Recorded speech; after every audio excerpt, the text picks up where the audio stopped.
دوسرا حربہ کہ وہ انسان کو کثرت گناہ میں لگا دیتا ہے. کس میں لگاتا ہے؟ کثرت گناہ میں لگاتا ہے. کیوں؟ اس کی وجہ یہ ہے کہ کسی بھی چیز کی کثرت اس کے احساس کو ختم کر دیتی ہے. ایک بندہ ہے کہ جو ڈرائیور نہیں ہے, آپ اس کو ڈرائیونگ سیٹ پر بٹھا دیں, اس کے پسینے چھوٹ جائیں گے, کہاں پہ موڑنی ہے, کہاں پہ ریورس کرنی ہے, کون سا گیئر لگانا ہے, پش اسٹارٹ ہے تو بٹن کب دبانا ہے, کیا کرنا ہے. لیکن اگر کوئی زبردست قسم کا ڈرائیور ہے, ٹرینڈ ڈرائیور ہے, اس کو آپ ڈرائیونگ کی سیٹ پر بٹھائیں, وہ اتنی مرتبہ گاڑی چلا چکا ہے, مستقل مزاجی کے ساتھ, کثرت کے ساتھ گاڑی چلا چکا ہے, وہ اب گاڑی میں بیٹھے گا, اس کو گاڑی چلانے کا احساس نہیں ہوگا. وہ گاڑی بھی چلا رہا ہوگا, وہ ایک ہاتھ سے موبائل بھی استعمال کر رہا ہوگا, وہ پیچھے اپنے دوست احباب سے گفت و شنید بھی کر رہا ہوگا. کسی بھی چیز کی کثرت اس کے احساس کو ختم کر دیتی ہے. یہ اپنی طرف سے بات نہیں کر رہا.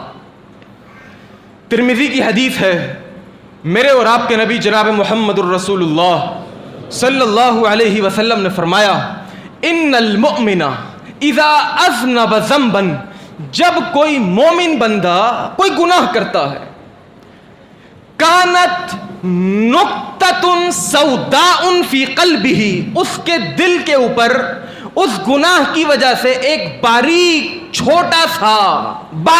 سا ایک نقطہ لگ جاتا ہے. فَإِن تَابَ, اگر وہ گناہ کرنے کے فوراً بعد نفس لوامہ کی ملامت کے بعد وہ انسان توبہ کر لیتا ہے, تو حدیث کے الفاظ, وہ جو سیاہ چھوٹا سا باریک سا مائنر سا نقطہ لگا تھا وہ دھل جاتا ہے اور صاف ہو جاتا ہے. اور اگر وَإِن زَادَ, اگر انسان گناہ کرے اور گناہ کرنے کے بعد مستقل گناہ کرتا رہے, اس کو اپنے گناہ کرنے کا احساس نہ ہو, وَإِن زَادَتْ, تو وہ جو دل پر ایک چھوٹا سا باریک سا ایک ڈاٹ لگا تھا, ڈاٹ, زادت, وہ بڑھتا ہے.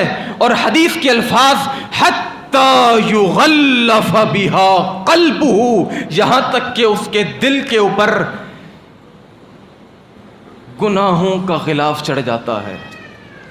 فذالک الران, نبی علیہ السلام نے فرمایا یہ دلوں کا زنگ ہے. الذی ذکر اللہ فی کتابہ, جس کا ذکر اللہ فرماتا ہے, کلا بل ران علی قلوبہم بما کانوا یکسبون, ان کے کرتوتوں کی وجہ سے, ان کی حرکتوں کی وجہ سے, ان کے گناہوں کی وجہ سے ان کے دلوں کو زنگ چڑھ چکا ہے.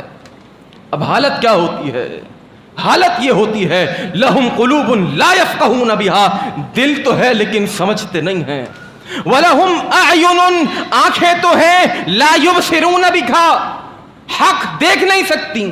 وَلَهُمْ آذَانٌ, کان ہے تو صحیح, لا یسمعون بہا, حق کی بات سننے سے غافل ہیں.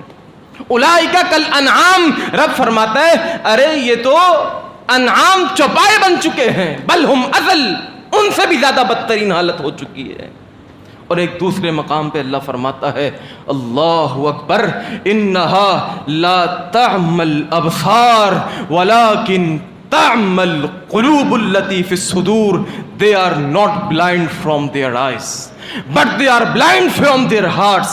ارے یہ آنکھوں کے اندھے نہیں ہیں, اللہ ہم تو دیکھ سکتے ہیں, ہم تو دیکھ سکتے ہیں, ہم آ سکتے ہیں, ہم جا سکتے ہیں, ہم پکڑ سکتے ہیں, ہم چل سکتے ہیں. رب فرماتا ہے میرے بندے, وَلَكِن تَعْمَلْ قُلُوبُ الَّتِي فِي الصُّدُورِ, تیرا جو دل ہے اس دل کی آنکھ وہ اندھی ہو چکی ہے. اللہ ہمیں ان لوگوں میں سے نہ فرمائے